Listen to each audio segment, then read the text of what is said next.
Faut que j'arrête de dire eux, je dis beaucoup eux, non?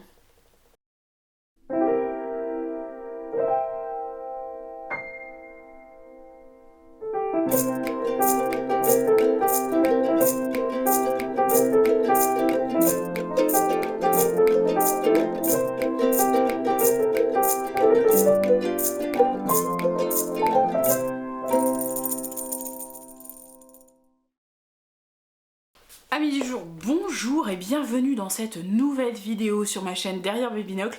Je ne sais pas si cette vidéo paraîtra avant ou après le book haul, en tout cas vous remarquerez que je suis habillée pareil que pour la fin de mon book haul, comme quoi les vidéos s'enchaînent en tournage. Je vais vous parler donc de mes lectures. J'ai lu 9 livres ce mois de janvier et j'ai lu pas mal de bandes dessinées et d'albums, donc en fait j'ai pas lu tant de romans que ça. Et je me dis qu'il va peut-être falloir que je me bouge les fesses. C'est parti!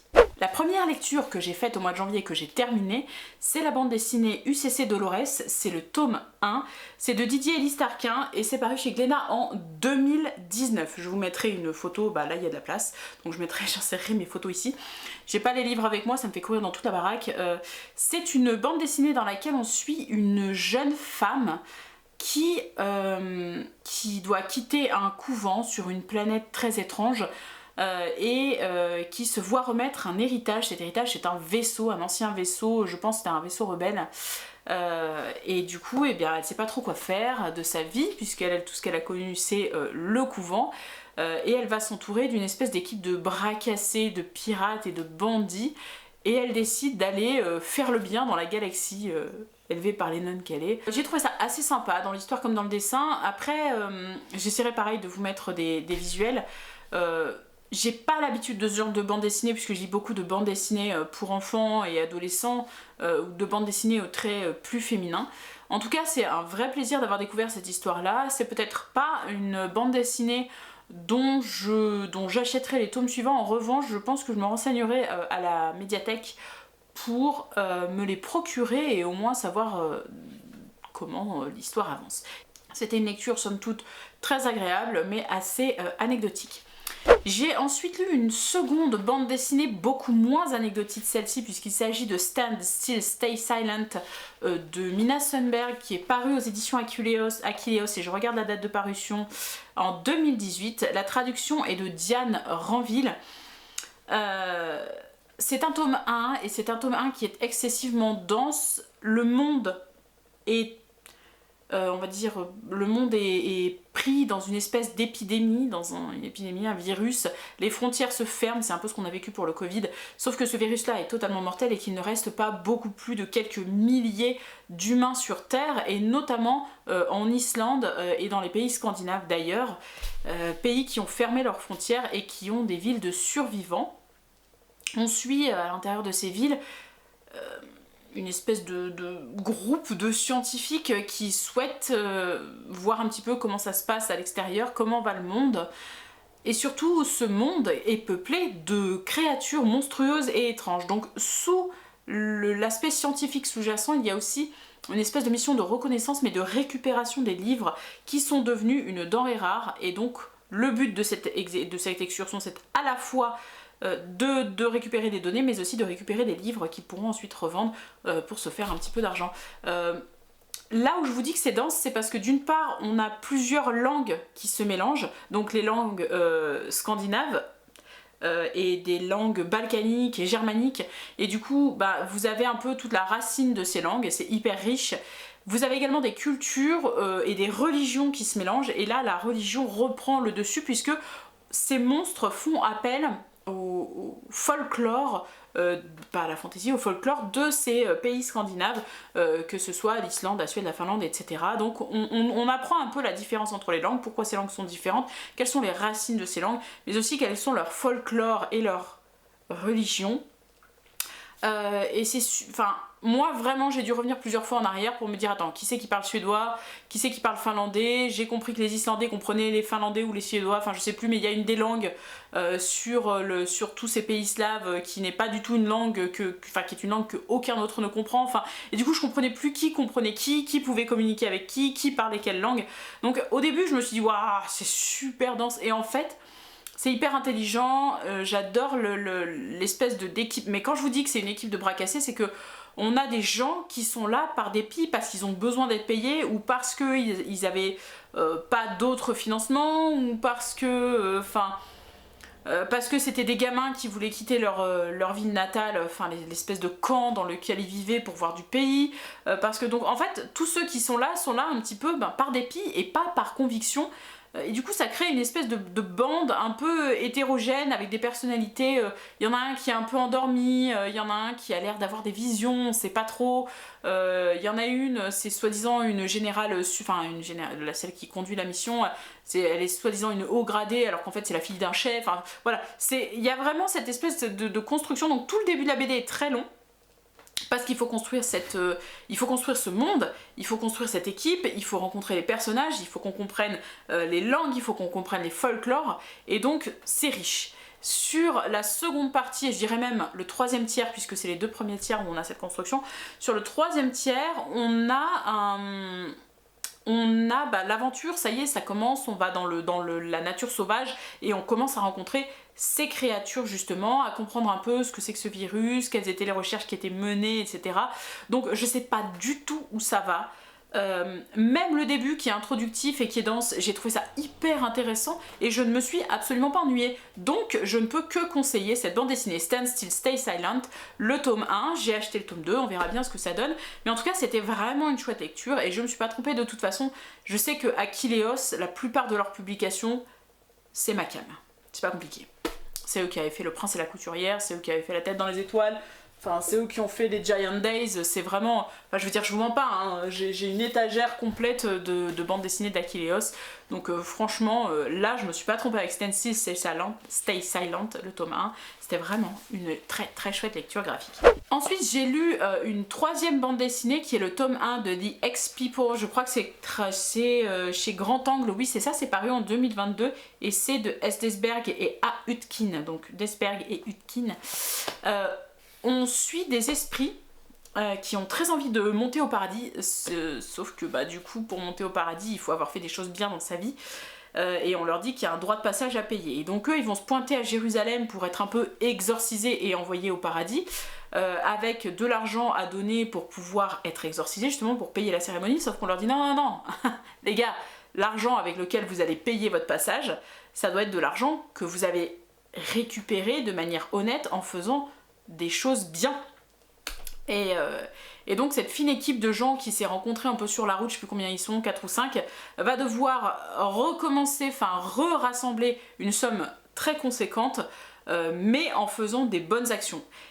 Et la BD s'arrête là, c'est-à-dire que sur la BD on a l'explication de la base, on a la présentation des personnages, de pourquoi ils sont morts, comment ils sont morts, qui ils sont, de leur rencontre, on a l'histoire de leur rencontre et de leur arrivée à Jérusalem au moment où on leur dit non les gars, bon, c'est pas ça qu'il fallait faire.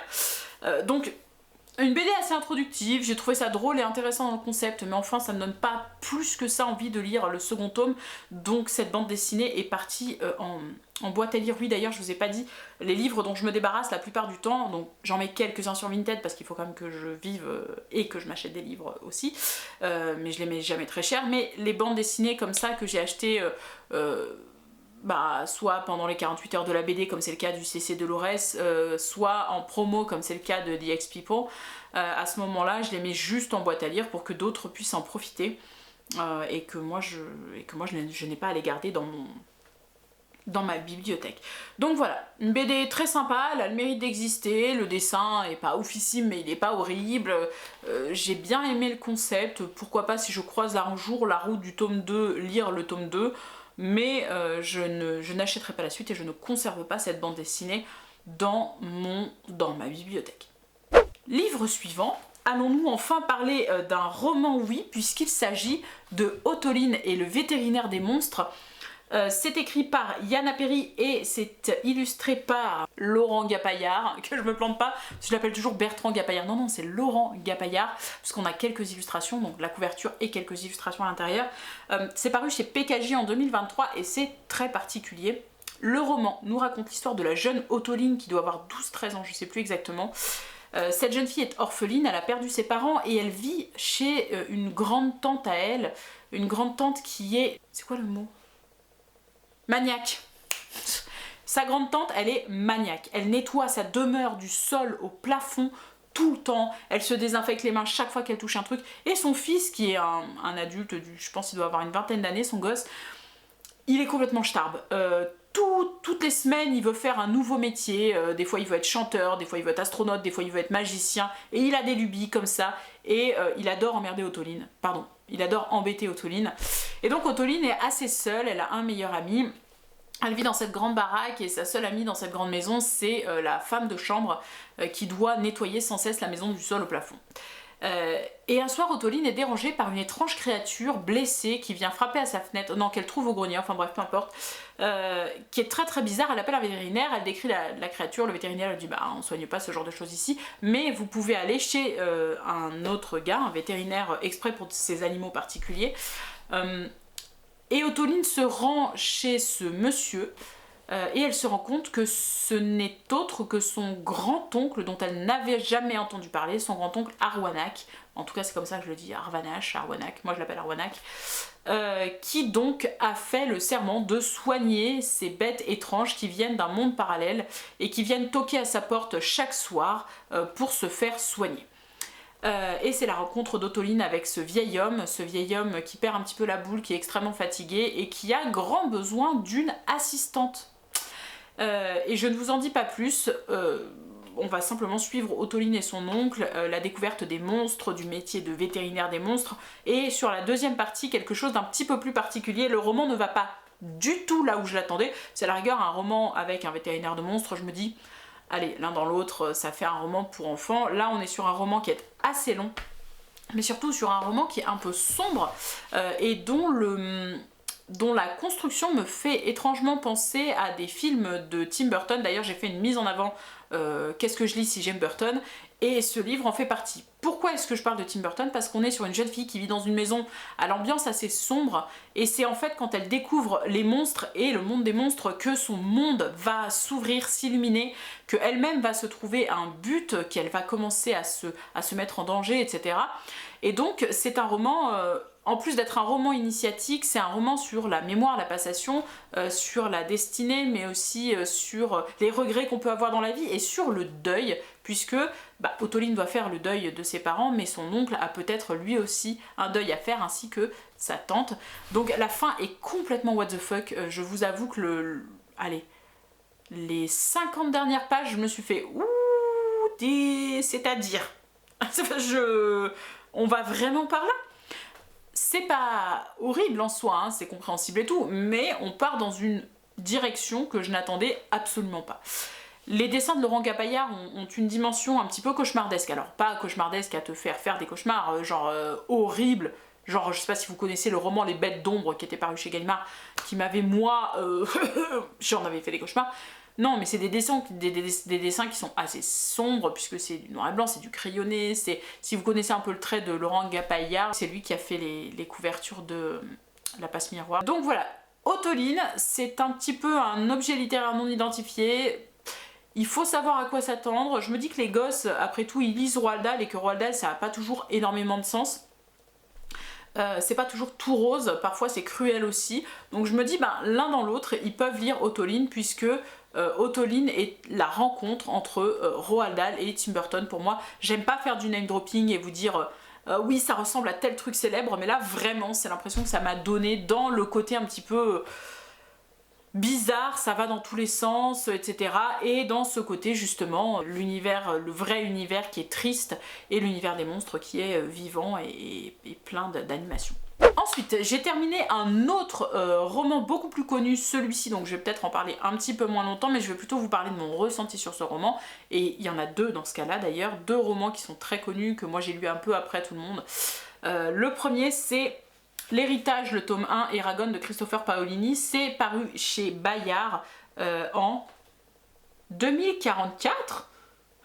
Merci Terry du passé d'écrire des conneries dans tes journaux. Donc ces livres sont parus chez Bayard en 2004 et non pas en 2044. La traduction est de Bertrand Ferrier. Je n'ai lu que le premier tome alors qu'il y en a 4 et il y en a même un 5e qui est sorti, plus un recueil de nouvelles qui est rattaché. Donc le 5e c'est plutôt un spin-off, c'est l'histoire de Murtagh qui est un personnage très important dans Eragon, et les nouvelles je les ai pas encore lues. Donc Eragon raconte l'histoire d'Eragon, un jeune homme d'une quinzaine d'années, je dirais 14-15 ans, j'ai oublié son âge exact, qui vit dans une ferme avec son oncle et sa tante, puisque lui aussi a perdu ses parents, c'est fou, il y a quand même une thématique. Hein. Et un jour, alors qu'il va chasser dans les montagnes, il tombe sur une pierre qui fait une entrée fracassante dans sa vie, puisqu'elle arrive au milieu d'une fantastique explosion. Cette pierre, elle est ronde, elle est bleue, et tout de suite, il va la ramener au village et tenter de la vendre pour acheter de la bouffe à son oncle et à sa tante, parce qu'ils sont, je pense, assez pauvres. Et personne ne veut de cet œuf parce qu'il a été ramassé dans les montagnes qui sont dites maudites. Et un jour cette pierre va éclore, et de cette pierre va sortir un dragon qui s'appelle Saphira, et qui va attirer des convoitises, qui va attirer le regard de l'empereur sur ce petit village perdu au milieu des montagnes qui était plus ou moins tranquille. Eragon doit fuir, et il fuit avec Braum, qui est un vieux conteur du village, qui s'y connaît énormément en dragon et qui propose de l'accompagner. Et sur leur chemin, ils vont croiser Murtagh. On est sur une histoire de dragons, de dragonniers, de méchants empires, il y a beaucoup de magie. J'ai trouvé l'histoire de la magie assez complexe. J'aime beaucoup l'intégration des dragons, l'histoire des dragons et des dragonniers, l'histoire de l'empereur, qui même s'il porte un nom de méchant, très méchant, il s'appelle Galbatorix. Je trouve ce nom un peu con, mais ma foi c'est son nom. Je me suis dit, est-ce que 20 ans après, Eragon, ça le fait toujours? Parce qu'on parle beaucoup de ces fantaisies qui ont émergé dans les années 2000, on va parler de 90-2000 même, on va parler des Willan, on va parler de Eragon, on parle de Percy Jackson, c'était un peu plus tard, d'Harry Potter, etc. Donc, est-ce que ces fantaisies, si on les relie aujourd'hui, après l'évolution qu'a subi la fantaisie et la fantaisie jeunesse en particulier, est-ce que ça fonctionne toujours, même s'il y a eu 800 000 réécritures? Eh bien oui, ça fonctionne toujours. Moi je l'ai écouté, donc c'était de l'audio et c'était en VO, donc je sais pas ce que vaut la traduction, mais enfin chez Bayard les traducteurs sont plutôt très bons. Et ben j'ai adoré cette histoire, je l'ai trouvée suffisamment complexe pour éveiller mon intérêt, je l'ai trouvée extrêmement bien construite. Eragon est un jeune homme qui n'est pas exempt de défauts, c'est un jeune homme qui fait parfois preuve d'égoïsme, qui a parfois peur, qui prend parfois des décisions stupides, et pour voir que Christopher Paolini était très jeune quand il a écrit Eragon, puisque je crois que le roman est sorti quand il avait 18 ans, un truc comme ça, et ben je trouve qu'il est... Ouais, il est riche, c'est un roman qui est très riche, et moi j'ai aimé suivre les aventures d'Eragon, j'ai aimé la construction de ce monde, qui est certes basé sur un monde un peu à la Tolkien, et bah oui, on ne se refait pas, hein, la fantaisie a un papa, on va dire. En plus de se baser sur des folklores, je trouve que Tolkien est un excellent papa pour la fantaisie. On sent toutes les influences de Paolini, et pour autant c'est pas des réécritures, en tout cas pas que je sache, pas des réécritures de choses que j'ai lues. Je sais qu'il faut que je lise d'autres romans de fantasy, et notamment La Belgariade, qui sont des grands romans de fantasy, puisqu'on me l'a conseillé, mais je trouve qu'Eragon a tout à fait sa place, et que si je devais dire aujourd'hui donner mon petit avis aujourd'hui, je dirais que oui, Eragon a tout à fait sa place au panthéon des grandes séries fantasy jeunesse. Enfin voilà, je vais pas vous en parler diplôme, vous avez peut-être vu le film, vous savez, je sais même pas s'il y a pas une... Non, c'est Percy Jackson qui a une série d'ailleurs, elle est nulle. Bref, on en reparlera un peu plus tard. Toujours est-il que j'ai beaucoup aimé ce tome 1, j'ai les autres tomes dans ma bibliothèque et je compte bien les lire.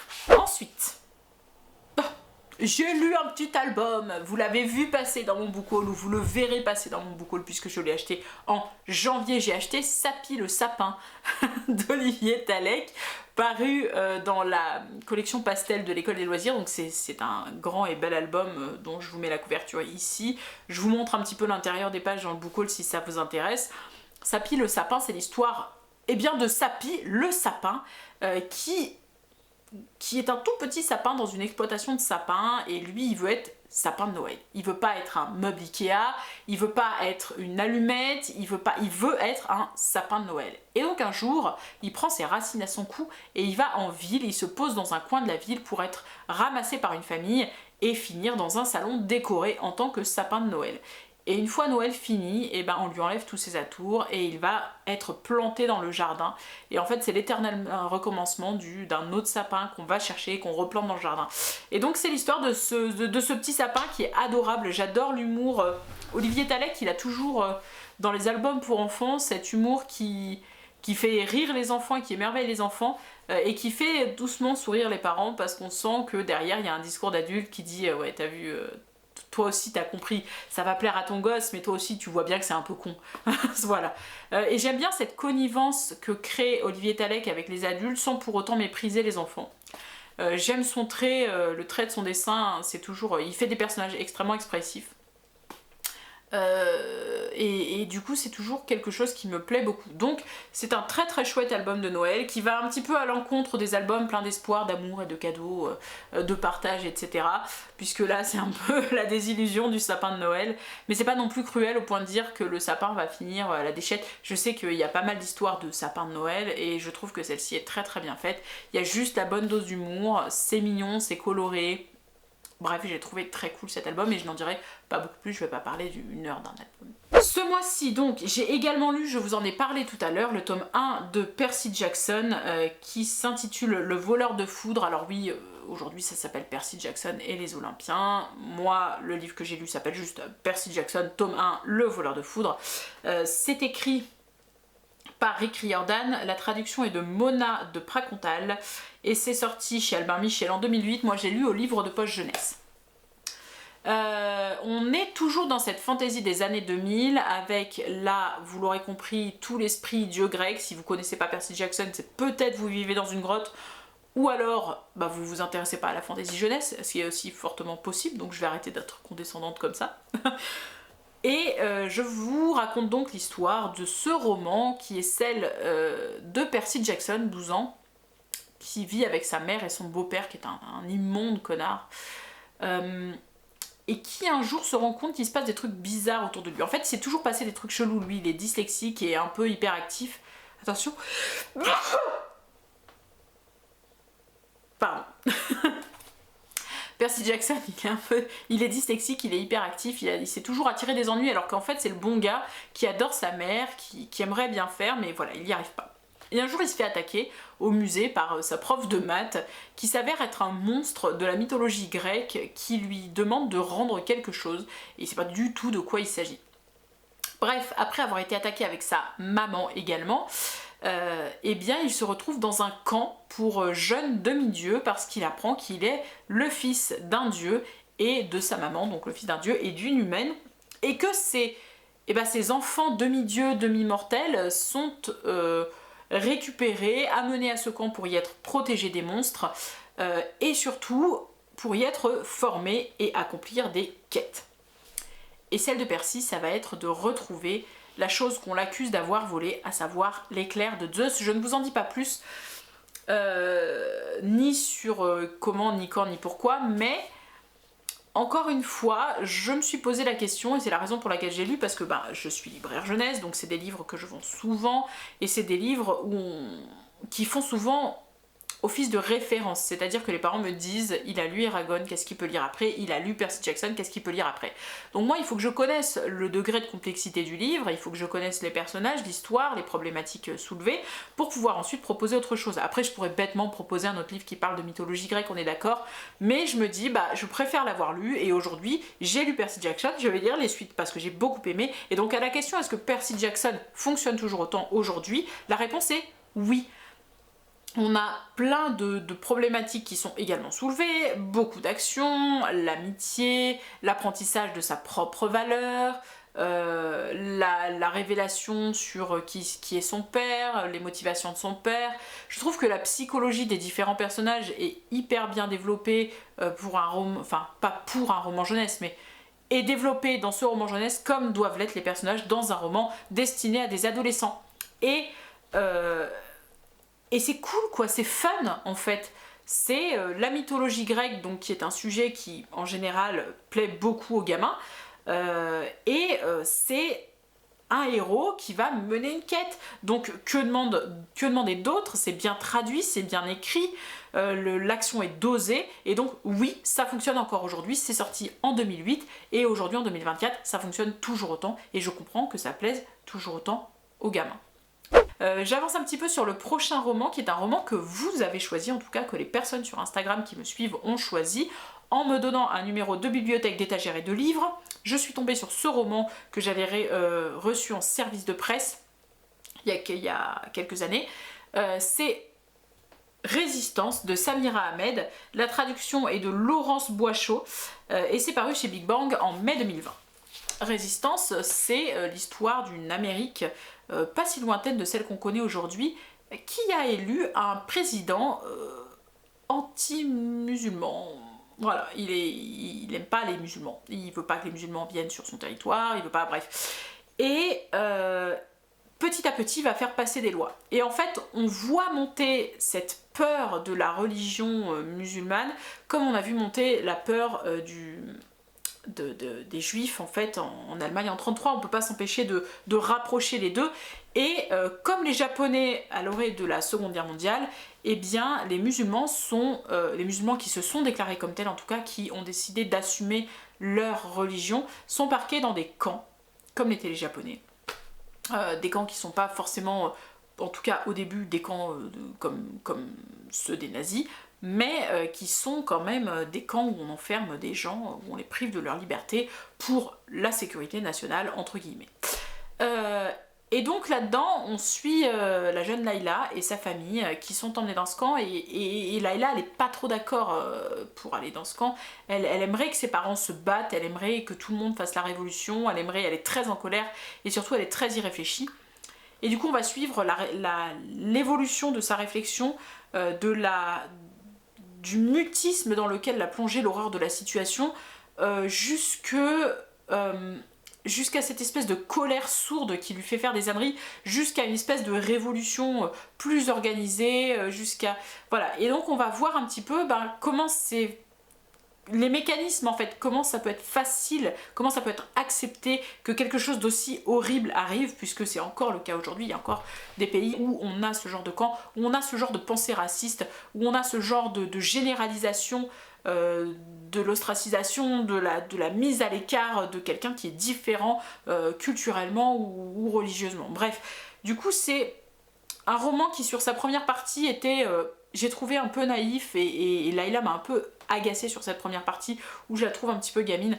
Et puis sur la seconde partie, on avait quelque chose de plus construit avec des scènes assez horribles qui peuvent être en fait amenées par cette situation totalement horrible et par la montée de la colère, du fascisme, de tout ce qu'on veut. C'est donc un roman que je vais recommander en tant que roman engagé. Je le garde pas dans ma bibli parce que c'est pas pour moi le roman du siècle. Je trouve qu'il y a des romans qui ont été mieux faits, notamment les romans de Cécile Alix, et je pense à Animal et à Guerrière, où on parle, alors peut-être pas toujours d'ostracisation, mais peut-être pas toujours de racisme, etc., mais en tout cas de la peur de l'étranger, ou bien de la guerre et de ses effets sur les populations locales. Je trouve ces livres-là engagés plus forts que ne peut l'être Résistance. En tout cas, Résistance, c'est la manière dont ça pourrait être vécu par une personne qui est touchée par le problème, et c'est là que le livre est très bien fait. Voilà, donc si vous n'avez pas lu Résistance, je vous le conseille bien chaudement, en tout cas sur ces sujets-là. L'avant-dernier livre que je vais vous présenter, c'est La princesse et le croque-monsieur. Ah oui, enfin, j'allais dire, qu'est-ce que j'ai lu comme connerie encore? J'arrive pas à me redire. La princesse et le croque-monsieur de Denia Muniz, traduction de Charlotte Faraday. C'est paru chez Hachette en 2023. Ou 2023 ou janvier 2024. C'est paru chez Hachette en 2024. La princesse et le croque-monsieur, je me suis dit, what the fuck? J'ai lu le dos du livre, de la bande dessinée, parce que c'est un format roman, donc c'est un format comme ça, mais un peu comme Heartstopper, c'est une bande dessinée à l'intérieur. Je me suis dit, allez, c'est Lady Oscar qui rencontre Heartstopper. C'est genre une meuf qui se déguise en mec dans un monde où il y a des barons, des comtes et des princes, donc c'est un monde totalement fictif, qui va tomber amoureuse d'une princesse et elle se fait passer pour un mec et la princesse tombe plus ou moins amoureuse d'elle. Et il est question de fromage, c'est la princesse Brie, lui c'est le comte de je ne sais plus quel autre fromage. Je me suis dit, oh la vache, oh, c'est cucu. Je l'ai lu, il est dans mon rayon, je l'ai lu, je me dis j'ai 1 heure à tuer en caisse, j'avais pas envie de lire un roman. Je l'ai pris, je me suis dit écoute tu vas pas mourir con, tu vas jeter un œil à ce que c'est. Oh la vache. Je pense que je me suis pris une bonne baffe de arrête d'être aussi élitiste dans tes choix ma fille. Non, j'ai été étonnée parce que j'ai trouvé ça drôle. Le dessin est hyper expressif. Les tronches des personnages sont adorables, il y a des choses, c'est hyper moderne, hein, c'est-à-dire qu'on a encore des téléphones, des réseaux sociaux, des machins, mais avec des comptes. Alors ce que j'avais pas aimé dans Noblesse Oblige, dont je vais vous parler, dont je vous ai parlé sur les réseaux sociaux, quelque chose qui était qui allait de l'Uchronie, là c'est totalement what the fuck du début à la fin, il n'y a pas d'Uchronie, c'est pas un univers qu'on connaît. On se dit c'est juste un royaume avec des princesses qui ont des téléphones portables, point. Et on n'essaie pas de nous justifier ça avec quelque chose qui existe ou qui a existé historiquement. Et donc du coup, on rentre dans un univers qui est totalement différent, où tout le monde porte un nom de fromage, les gens comme les animaux, et moi qui adore le fromage, forcément c'est très cool, où le dessin est drôle, où le dialogue est drôle, et où cette histoire d'amour est tellement chou. Alors oui, ça fonctionne, cette vibe, alors stopper. Et franchement, je l'ai lu au magasin. Je veux pas me l'acheter neuf, parce que bon, faut pas déconner non plus, c'est pas une œuvre d'art, mais qu'est-ce que j'ai aimé en fait. Je me rends compte que je regarde beaucoup derrière l'appareil photo. Le retour est de ce côté, hein, donc quand vous me regardez, quand vous voyez regarder de ce côté, ça veut dire que je suis en train de réfléchir à ce que je vais dire. Donc c'est une bande dessinée que j'ai... Ah bah tiens, ça m'aurait manqué. Voilà. Oui, c'est une bande dessinée que j'ai adorée. Et si vous avez, allez, une petite demi-heure, 1 heure à perdre... Agatha, non, pas le pied de l'appareil. Non. Oh, ça m'agace. 2 secondes. Là, tu dis bonjour. Regarde, tu vois, je parle là-bas. Oh, bonjour la caméra. Hop là. Et bah du coup, si vous avez un petit peu de temps et que vous avez envie de quelque chose de doux et de drôle, parce que oui, vraiment j'ai ri, parce que l'expression faciale des personnages était hilarante, parce que les mimiques que leur a donné l'illustratrice sont géniales, parce que cette histoire d'amour est adorable, vraiment. Ouais, j'ai passé un bon moment. J'ai passé un bon moment et je m'y attendais pas, et c'est ça le pire. Et je pense que j'aime autant ce livre, enfin j'aime autant, c'est pas ma meilleure lecture de l'année, mais j'ai beaucoup d'affection pour ce livre parce que justement je ne m'attendais pas à ce que ce soit... Voilà, c'est parce que justement je ne m'attendais pas à prendre autant de plaisir à la lecture. Et enfin, on termine le mois avec une dernière bande dessinée qui est Rebis, ou Rebis, je ne sais pas, moi je dis Rebis, de Irène Marchesini, je ne sais pas si on le dit à l'italienne, et Carlotta Di Cataldo. C'est traduit de l'italien, je pense, par Claudia Migliaccio, et c'est paru chez Hachette en 2024. Je sais pas pourquoi j'ai foutu 2023 à tous les trucs qui sont sortis en 2024. J'ai trouvé la couverture super chouette. J'ai vu que c'était un one shot, j'ai vu que ça parlait de sorcières qu'on brûle et je me suis dit ah cool. Du coup, Rebis c'est l'histoire d'un village qui a brûlé de sorcières, la sorcière a maudit le village et juste à ce moment-là un bébé était en train de naître. Ce bébé est né, comment on dit, avec les cheveux tout blancs, albinos. Et du coup, il a grandi avec tout le village qui pensait que tous les malheurs qui arrivaient étaient de sa faute. Les vaches donnent plus de lait, c'est de sa faute. Les poules pondent plus, c'est de sa faute. Le village est ravagé par telle ou telle intempérie, c'est de sa faute. Et donc un jour, les villageois ont dit au père de cette famille, où il y avait plein de sœurs et un frère, je crois, ils ont dit, les villageois, on veut plus de ce bébé, on veut plus de cet enfant, débarrasse-t'en. Et lui, il a entendu ça et ça a fait un peu comme le petit poussé, du coup il a pris ses clics, ses claques et il s'est barré. Et il s'est barré dans une maison dans la forêt où vit une étrange femme aux mains et aux pieds noircis. Enfin, on sent qu'il y a un truc avec le feu, que c'est pas qu'elle est sale. Et donc cette femme qui vit seule avec son âne et ses poules et sa chèvre, au début refuse de l'accueillir, mais quand elle voit qu'en fait tout le monde le rejette pour son aspect et parce qu'il croit qu'il est maudit, elle qu'on a rejetée visiblement parce que c'était une femme un peu savante et qu'on pensait que c'était une sorcière, elle se dit ok, pourquoi pas. Je vais l'accueillir, je vais lui apprendre tout ce que je sais.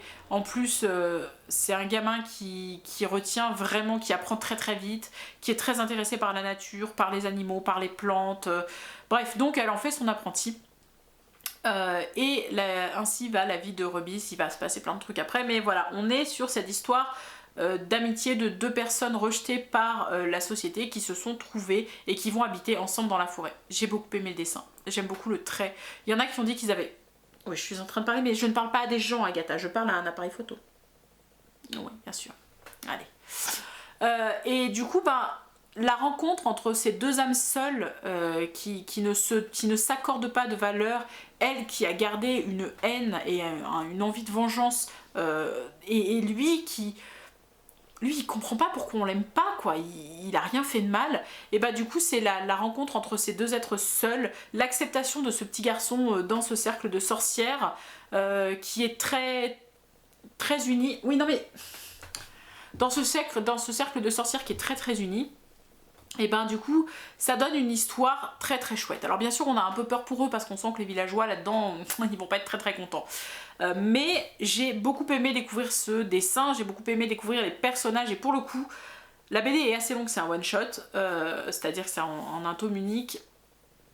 Je me suis pas ennuyée, je me suis pas dit que c'était mal construit, je me suis pas dit que ça allait trop vite ou trop lentement. Il y avait pile poil ce qu'il fallait à chaque moment pour caractériser suffisamment les personnages secondaires importants, caractériser un peu moins les personnages secondaires moins importants, mais qui apportent quand même quelque chose à l'histoire. J'ai adoré les couleurs, j'ai adoré le dessin de la nature, j'ai adoré le dessin de Rubis, que je trouve vraiment très très mignon. Et voilà, c'est une belle histoire d'amitié, c'est une belle histoire d'âmes qui se sont trouvées et de revanche, mais pas de revanche dans le sens de vengeance, mais de revanche dans le sens où la vie a fait que ces deux âmes ont pu prendre leur revanche sur ceux qui leur voulaient du mal, pas forcément en leur faisant du mal à leur tour, mais plutôt en trouvant leur bonheur. Et j'ai trouvé ça très très chouette, cette histoire d'accomplissement. Voilà, c'est tout pour mon point lecture. La vidéo va être un peu longue, je pense qu'on va être sur une bonne demi-heure de vidéo. Je vais la monter. Et je ne pense pas terminer d'autres livres d'ici demain. Donc, on va dire que c'est la fin de ce point lecture de janvier. La plupart des livres se retrouveront peut-être dans 6 mois sur le blog, si j'arrive à rattraper le retard sur mes billets. En tout cas, vous avez ici un aperçu de mon mois de janvier. Dites-moi ce que vous avez lu au mois de janvier, si vous avez lu certains livres que j'ai lus, s'il y en a certains qui vous font envie, tout ça, enfin racontez-moi votre vie dans les commentaires, ou alors dites-moi que j'ai totalement tort d'avoir aimé ou pas aimé un livre, vous avez le droit aussi, en tout cas c'est un espace de partage, c'est pour ça que je fais ça, et puis je vous souhaite une excellente journée, de bonne lecture, sincère Poutou.